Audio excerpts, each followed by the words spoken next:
कपड़े धोने वाली बहू। शादी के पहले से ही विभा को कपड़े धोने का बड़ा शौक था। कभी नल के नीचे तो कभी तालाब के पास। अरे मेरी नीली वाली लुंगी नहीं दिख रही है।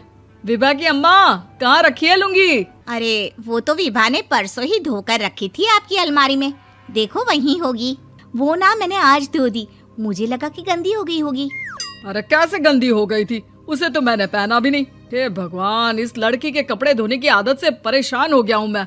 जितना तो घर में राशन नहीं आता, उससे कहीं ज्यादा डिटर्जेंट पाउडर का खर्चा है। इसकी शादी करवा दो, शादी जाए अपने घर में ही करे काम, फिर चाहे घर के कपड़े धोने हो या पूरे गांव के। हाँ ठीक बोल रही हूँ, देखता हूँ मैं कोई लड़का। वो दिन भी आ जाता है जब विभा को देखने लड़के वाले आ जाते हैं। लड़की मुझे अच्छी लगी। होने वाली सास कहती है, बेटी अगर कुछ पूछना है तो पूछ लो। वैसे तो हमारी लड़की बहुत ही शर्मीली है, जो बोल दो वो मान लेती है, इसे क्या पूछना होगा। अरे कैसी बात कर रही हो माँ, मुझे इन लोगों के घर रहना है, सवाल तो कई है। हाँ हाँ बेटा, पूछ लो ना, क्या पूछना है। आप लोगों के घर कपड़े कौन धोता है? सास का मुंह बन जाता है। देखो, अगर तुम ये कहना चाहती हो कि तुम्हें कपड़े धोने नहीं आते तो सुन लो, कपड़े मैं ही धोती हूँ, लेकिन तुम्हारे आ जाने के बाद मैं रुमाल तक नहीं धोऊंगी। अरे चुप रहना भाग्यवान, बहू बेचारी घर आई नहीं, उसे डराना शुरू कर दिया। वो क्या है ना बिटिया, अभी तक तो ये कल्लू की माँ ही धोती थी, लेकिन अब तुम्हारे पापा तो दहेज में वॉशिंग मशीन देंगे ही। तभी विभा की माँ बोल पड़ती है, सवाल भी पूछा तो क्या। वैसे भाई साहब, मशीन की तो फिर भी कपड़े धोने की कैपेसिटी होती है। मतलब जो बिटिया दे रहे हैं ना विभा, इसे कपड़े धोने का बहुत शौक है। ये आप लोगों के क्या, आस पड़ोस गांव मोहल्ले सबके कपड़े धो दे और उफ तक ना करे। बाहर देखा नहीं आपने कितने कपड़े सूख रहे हैं? सब हमारी बिटिया ने ही तो धोए हैं। बस भी करो ना माँ, शर्म आ रही इतनी तारीफ सुनकर। और तो और एक दाग निकाल कर दिखाओ तो मान जाऊं। हाँ अच्छा, माफ करना बेटा, मैंने गलत समझा। हमें तो रिश्ता बहुत पसंद है। और ऐसे जुड़ जाता है रिश्ता कपड़े धोने का शौक रखने वाली विभा का। उसकी शादी हो जाती है कोयला फैक्ट्री में काम करने वाले कल्लू के साथ। शादी के बाद अचानक विभा चिल्लाती हुई सास के पास आती है। सासू माँ, अरे सासू माँ कहाँ है आप? ये तो धोखा है, धोखा दिया आप लोगों ने मुझे।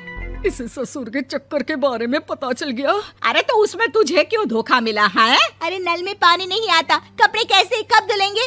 अच्छा, तू पानी नहीं आ रहा उसकी बात कर रही है। तो आपने क्या सोचा? कुछ नहीं। अच्छा, तेरी माँ ने कहा था कि कपड़े धोने का शौक है तुझे, याद आया मुझे। शौक बोलकर कपड़े धोने वाले मेरे जुनून को कम ना आके सासू माँ, कपड़ा धोना मेरा गुरूर है। तभी पति भी वहाँ आ जाता है। अभी मैंने इसे सनी देओल की फिल्म दिखाई है, उसी के डायलॉग मार रही है माँ। अच्छा सुन, साफ साफ बता रही हूँ, पानी सुबह 4 से 6 और शाम को 10 से 12 आता है, समझी? विभा टाइमिंग सुनकर हैरान हो जाती है। ये क्या भूतों का मोहल्ला है? सुबह 4 बजे उठकर कौन कपड़े धोता है? 4 बजे टंकी में पानी जाता है, फिर सारा दिन धोना ना, किसने मना किया? अरे कैसी बात कर रही हैं? 200 लीटर की टंकी में कितने कपड़े धो लूंगी मैं? सुबह ही उठ जाऊंगी मैं। अब क्या था, विभा सुबह 4 से लेकर रात के 12 बजे तक कपड़े ही धोती रहती। एक रोज सास पड़ोस से निकलकर कहीं जा रही होती है कि साथ वाली कहती है, हाँ कल्लू की माँ, जरा ये बताओ कि 2 साड़ी है, 2 ब्लाउज और एक पेटीकोट और एक नाड़े वाला लंबा कच्छा। हाँ तो? अरे तो क्या, कितना लोगी धुलाई ये बताओ। धोबन दिख रहे हैं हम क्या? हमारे पति सरकारी नौकरी से अभी रिटायर हुए हैं और बेटा सुपरवाइजर है कोयला फैक्ट्री में। धोबन समझ रखा है हमें? हाय रे कल्लू की अम्मा, माफ कर दो, वो तो मोहल्ले में यही सब बता रहे थे कि तुमने बहू को कपड़ा धुलवाने के काम में लगा दिया है। सास को पड़ोसन की बात सुनकर गुस्सा आ जाता है। वो घर पहुंचती है जहां घर के बाहर ही इतने सारे कपड़े सूख रहे होते हैं जितने कि किसी धोबन के घर पर। अरे ओ कल्लू की दुल्हन, बाहर निकल।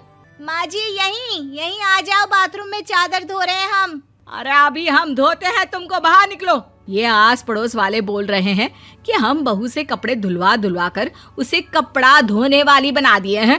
अरे छोड़ो ना माँ जी, किन लोगों की बातों में आती हो? आस पास के लोगों का तो काम ही होता है कि वो किसी तरह सास बहू को लड़ा दे। बहू सारे घर के कपड़े धोती है, ये क्या कम है? बोलिए।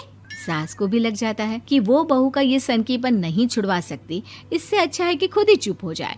एक रोज सास और बहू मंदिर जाते हैं, जहाँ सास की साड़ी वहाँ खड़ी भीख मांगने वाली से मिलती है। माँ जी क्या बात है, आपकी साड़ी उस भिखारन से कितनी मिल रही है ना? हाँ हाँ, देखो तो दोनों की साड़ी मिल रही है। क्या बात है कल्लू की अम्मा, तुम खुद को तो अफसर की बीवी बताती हो और ऐसी सिंपल सी प्लेन साड़ी पहनकर घूमती हो। सिंपल और प्लेन नहीं है ये साड़ी। तो क्या सोने के धागे से फूल बने हैं? कुछ भी सासू माँ, कुछ भी। हाँ, बने थे इस साड़ी में सोने के धागे से फूल। मेरे पति लेकर आए थे मद्रास से स्पेशली मेरे लिए 10,000 की। ताहे भाई साहब इस भिखारन के लिए भी सेम टू सेम साड़ी लेकर आए होंगे 10,000 की। सास उस वक्त तो कुछ नहीं कहती, लेकिन बहू के साथ घर आती है और अलमारी से एल्बम निकाल कर लाती है। ये साड़ी देख रही है, ये वही साड़ी है जिसे मैंने अभी पहना था। इस साड़ी में ये जो चमकदार फूल दिख रहे हैं ना, ये सोने के धागों से काढ़े गए हैं। लेकिन तू लोकल वॉशिंग मशीन ब्रश से घिस घिस कर सारे फूलों को निकाल कर साड़ी प्लेन कर दी।